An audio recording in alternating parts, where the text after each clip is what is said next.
How to schedule Instagram Reels in Buffer. So first is ensure your Instagram account is a professional account and connected to Buffer. And once you're here, just simply click on the account that you want to use. So for me, I'm going to use my Instagram. So I'm going to select it right here on the channels here on the left sidebar. Then click on new post right here. After you've clicked on that, make sure to select the reel option right here. Then just simply drag and drop a file that you want and also add other relevant stuff like the description, the caption, or other relevant hashtags that you want to add. And once it's done, navigate right here at the bottom and you will see the option of when to post your reel.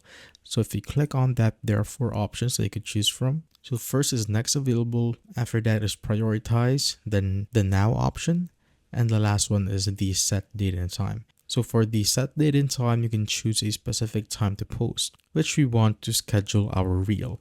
So if I click on this one, as you can see, I could set the date and I could also set the time that I want. So you could pick the time from the list of options right here. So the list right here is for every 15 minutes, as you can see, and it goes on up to 11:45 p.m. And once you've selected the time and date that you want, you just simply need to click on done.